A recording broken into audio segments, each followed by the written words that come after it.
네, 수면마취에 대해서 진실과 오해를 말씀드리겠습니다. 수면마취는 누구를 위한 마취법인가에 대한 얘기를 하겠습니다. 자, 제가 제일 좋아하는 수면마취에 대한 카피예요. 의사가 편한 수면마취, 환자는 안전한가? 그래서 의사는 편안하지만 환자는 안전하지 않다는 말입니다. 그 오해와 진실을 풀어드리겠습니다.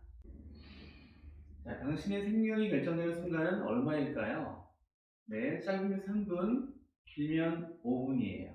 이 만물의 영장인 이 인간이 사실 생명이라면 심장과 피의 기능이 되게 중요한데 한 3분과 5분 사이에 결정됩니다. 노래 한 곡이 끝나기 전에 또 그쪽에서 일어나는 것을 아시면 좋겠습니다. 무서운 얘기죠? 자, 수면마취로 인해 피해를 보는 사람의 최고의 피해는 사망사고예요. 네, 아주 흔하지 않지만 아주 드물지도 않습니다. 그 사망사고 누구도 원하지 않았을 것이고 누구도 예상하지 않았을 것이에요. 하지만 언제나 누구한테나 올 수 있기 때문에 그에 대한 진실을 우리는 알아야 합니다. 대한민국 미용실의학은 어찌 말하면은 참 수면마취 공화국에 있다라고 말할 수 있을 것 같아요. 예전에는 좀 바뀌길 바라는 마음이지만 제가 이 얘기를 10년 넘게 외치고 있지만 바뀌기는커녕 오히려 수면마취에 대한 생각들은 더 둔화되고 있고 더 의료 미용 시장의 수면마취는 더 많이 만연되는 것 같습니다. 자, 많은 뉴스들이 있습니다. 아시는 것처럼 프로포폴, 그다음에 순두자 바다에 이런 뉴스들을 우리는 종종 보고 있고 이제는 뭐 새롭지도 않은 뉴스가 되어버렸어요. 사실은 수면마취가 도대체 뭘까? 그에 대한 의학적인 내용들을 한번 보겠습니다. 전신마취는 뭔지 아실 거예요. 그렇죠? 자, 수면마취는 네, 이렇게 어렵습니다. 깊은 진정마취라고 합니다. 자, 수면마취는 이렇게 슬립 렌스테이자 이런 말 없습니다. 그래서 이거는 콩글리시예요. 콩글리시 없습니다. 자, 볼까요? 그럼요. 수면마취가 뭘까? 이거는 국적 불명의 용어예요. 한국에서 만들어내는 표현인 거죠. 마치 잠깐 잘못 깨면 아무렇지 않은 듯이 깨어날 수 있다는 정말 신기하고 너무나 좋은 간편한 마취하고 마취에 대해서 안전함을 강조하기 위해서 만들어낸 어찌 보면 틀린 말입니다. 의학적으로 수면 마취는 진정 마취, 진정 마취 중에서도 깊은 수준의 진정 마취라고 보는 것이 정확한 표현이 되겠고요. 얇게만 재우는 것이 있고 소위 말하는 진정제만 살짝 써서 재우는 것이 의학적으로 르다졸람 같은 게 잠깐 쓰는 경우가 있죠. 과거에 수면 내시경할 때는 잠깐 진정만 시켰어요. 이민환생은 중간에 깨는 거죠 사실은. 근데 그거 너무 불편하니까 진정을 깊게 시켜요. 그럼 웬만하면 깨지 않습니다. 그래서 우리가 알고 있는 수면 마취는 깊은 진정 마취를 하는 것이죠. 미용시술 할 때에는 깊은 수준의 진정 마취를 하는 것이다. 라고 하면 되겠고, 이게 정확한 의학적인 용어가 되겠습니다. 자, 프로포폴 참 유명한 약이죠. 유명하고 너무나 좋은 약 틀림없어요. 요즘에 유명한 아스트라제네카 연기 제약사죠. 회사에서 86년도에 만든 목적이 무엇이냐? 전신 마취를 할 때에는 의식을 없애야 돼요. 무조건. 그렇죠? 제일 먼저 하는 것이 자, 전신 마취 쓸 때 누워있는 환자한테 숫자를 세라고 하죠.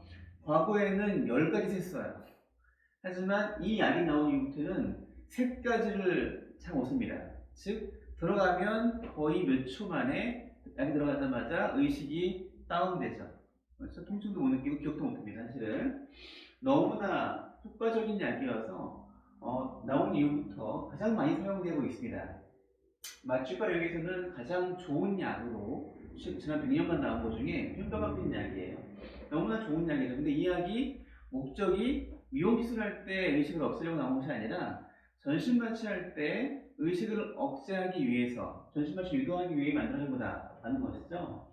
오히려 그렇습니다. 뇌에서 수면을 유도하는 물질인 가바라고 하는 물질을 확 높여주는 거죠. 그래서 수면을 유도하고 의식을 억제하는 게 되겠고요.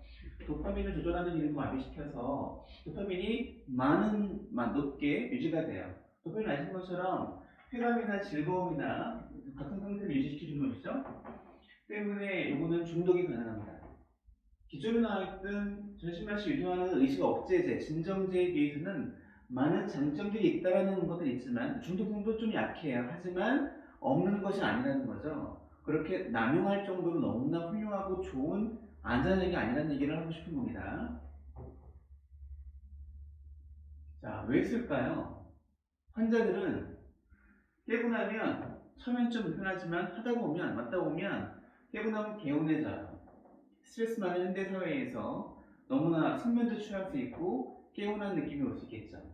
그리고 불면증이나 우울증 사람들이 하는 경우도 많아집니다. 약물 의존이 생기죠. 즉 중독될 수 있어요. 이건 마약입니다. 마약이에요. 의사는 왜 쓸까요? 약 들어가고 나서 30초만 지나도 환자는 깊게 진정에 취하니까, 그렇죠? 마취를 유도하고 나서 기다릴 필요가 없어요. 여기 다른 것보다 적습니다. 체내에서 역할을 하는 것도 굉장히 짧은 시간 동안 일어나고 대사가 빨리 되기 때문에 금방 배출될 수 있는 장점도 있어요. 하지만 붉은색들은 위험한 것들이에요. 투여 용량에 따라서, 투여 시간에 따라서, 하지만 많은 경우에는 그와 무관하게도 연관 없이도 호흡이 억제될 수 있어요. 그러면 숨을 덜 쉬겠죠? 호흡이 중단됐다. 즉 숨을 안 쉰다. 여러분 숨을 안 쉬고 3분 참을 수 있나요? 내가 참기는 쉽지 않아요. 물론 전문 다이버들이나 제주도의 행님들은 오랜 시간 동안 숙련된 사람들은 5분 이상도 한다고 들었지만 그 훈련이 필요한 것이고 다급한 상황에서 준비 안 된 상태에서는 1분도 쉽지 않아요. 사실은 1분도. 그렇죠? 그리고 3분 정도만 산소가 공급되지 않으면 우리의 뇌는 손상을 입기 시작합니다. 5분 정도가 되면 비가역적인 손상이 와서 사망 아니면 뇌사가 되는 겁니다. 다른 가능성은 없어요.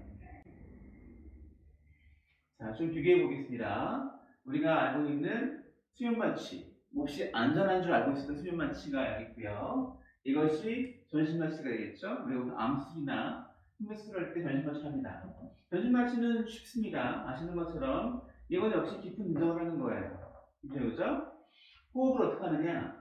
호흡은 마취과 선생님께서 호흡 근육 자체를 완전히 이완시켜서 환자가 자발호흡을 못하게 막아버린 상태에서 인공호흡기를 통해서 산소를 주기적으로 안전한 만큼을 주입하죠. 즉 100% 환자의 호흡을 통제하는 거예요. 왜? 호흡이 불안정해지면 생명 유지가 안 될 수 있기 때문에 불안정한 호흡을 완전히 통제하는 것이 전신마취의 특징이죠. 자, 심폐기는 어떻게 할까요? 심장은 태어난 순간부터 뱃속에서부터 죽을 때까지 뛰는 거죠. 저절로 뜁니다. 근데 심장은 완벽하게 모니터링을 해요. 심장 기능을 통제하지는 않습니다. 통제할 필요 없기 때문에 살아있으면 뛰는 거니까. 마취과 전문 심리하느냐? 맞죠. 마취과 전문의가 한 사람이 환자의 머리맡에서 아주 최첨단 모니터링을 하면서 계속 킵하면서 그 자리에서 직접 참여하죠. 그 과정에서 이에 반해서 수면마취는 어떤가요? 역시 비슷한 정도의 깊은 진정을 하고 있어요. 호흡은 전신마취를 위해서 통제하지 않습니다. 환자가 자기 호흡을 하는 거예요. 호흡 근육이 살아있기 때문에 자기 숨을 쉽니다. 그런데 마취에 따라서 마취 중에 어떠한 이유에 의해서 불가항력적인 예측 불가능한 이유에 의해서 환자 호흡이 억제되었을 때는 호흡이 떨어질 수가 있어요. 심지어는 안 할 수도 있는 거죠. 그게 위험합니다. 심폐기능을 대개는 보통 작은 의원급에서 보통 많이 하는 경우들이 많기 때문에 대학병원에서만 하는 것이 아니라 대부분의 수면마취는 의원급에서 보통 시행하죠. 작은 병원에서, 의료기관에서.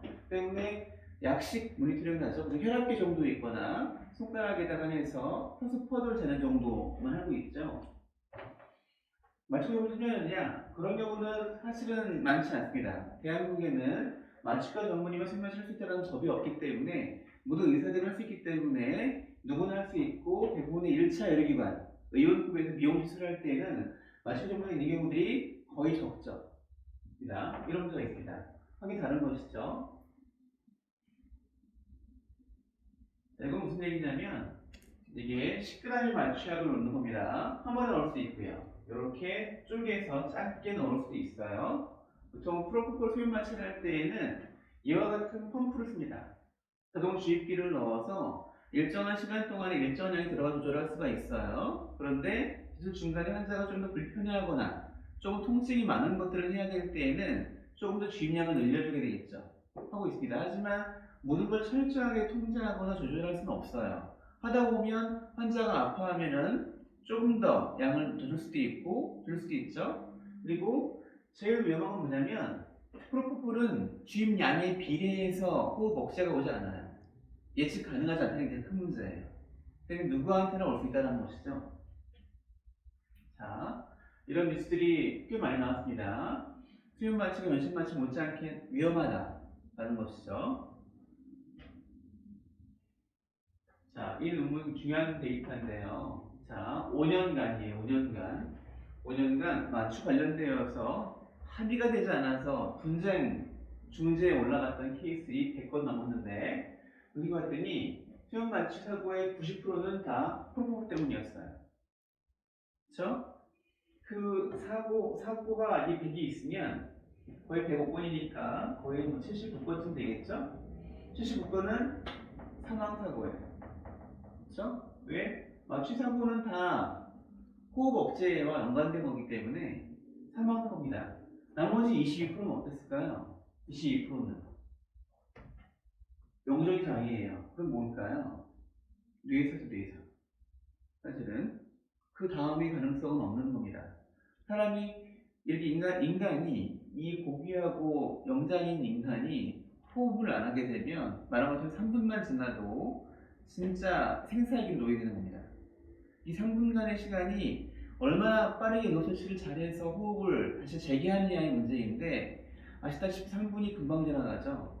환자가 호흡을 안 한다는 것들을 호흡이 떨어진 것들을 인지해서 병원에서 재빨리 만발의 준비가 다 되어 있는 전자에서도 환자의 기관지 호흡기에 인공 튜브를 꼽아서 신선한 산소를 넣어줄 때까지 숙련된 마취과 의사도 쉽지 않습니다. 보통 전신 마취와에서는 의식을 억제한 다음에 모든 근육을 이완시키기 때문에 환자가 저항하지 않기 때문에 기관지에 튜브를 꼽을 때 별 어렵지 않습니다만 이 경우는 근육이 살아있기 때문에 환자가 저항을 하죠. 때문에 기관지에 투입하는 기관지 삭반 하는 것이 진짜 마취과 전문의라 하더라도 수월하지 않아요. 이 3분입니다. 3분. 때문에 본의 아니게 사고 나는 것이죠. 설마 그게 생기겠어? 그렇죠? 그런 요인 때문에 환자들은 죄가 없어요. 되게 모르니까. 병원에서는 그런 일이 생기겠어 하는 마음으로 하는 거죠.